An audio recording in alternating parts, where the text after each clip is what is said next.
Welcome back to Cousin John Car Stuff. So you've now determined what you can afford in a car as far as monthly payments go, no down payment, and you're ready to go out and buy a car. Now the one factor is, because I know a person this happened to, was very interested in a certain make and model of a car, went out to the dealership, drove it, liked it, took it for a 10-15 minute drive, seemed to be just what was going to work for this person, and what actually happened later on. 3-4 months later, 6 months later, this individual started having back pain that they hadn't had before. And that was concerning. Are there back issues, back problems? Well, this person swapped with their spouse and drove their spouse's car and noticed the back pain was going away. The car was causing the back pain due to the seat or lower back support or lack thereof, and managed to go about another year. So at 18 months, had to take and trade in that car for another car that was more comfortable.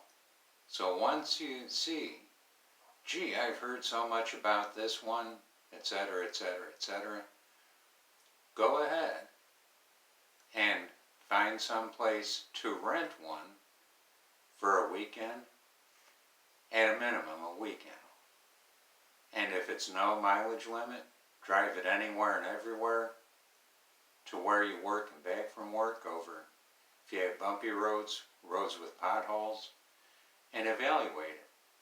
And in today's prices, yes, you might spend $100, $200, $300 to rent a car for a weekend, but at least you know,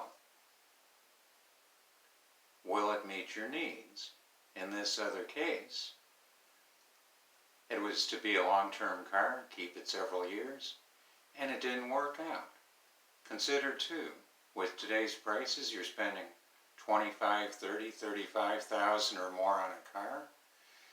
Is it really such a bad idea to spend a few hundred to make sure it's the right car for you? After all, you're going to be living with this car for quite some time, at least 3 years, let's say, on average.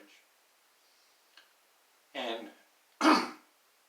as with the person, you meet a person, you really aren't going to elect to go ahead and get married after a short time. Typically, you're going to want to get to know that person over the course of time.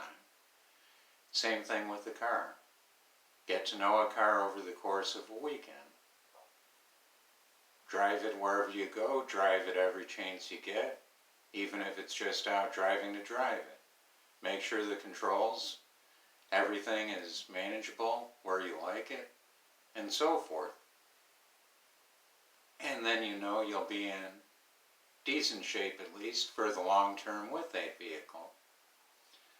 So that's the next step. You've figured what your budget is, what you can afford for a car, and you know, walking in with bank draft or credit union check in hand, just what you can afford.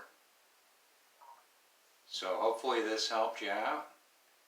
And I do have part 1, do this before buying a car. That's part 1, this is part 2. And part 3 will be how to keep from getting manipulated as far as price goes. So, I appreciate you stopping by. Please like, share, subscribe if you would. And we'll see you next time through. Take care, everyone.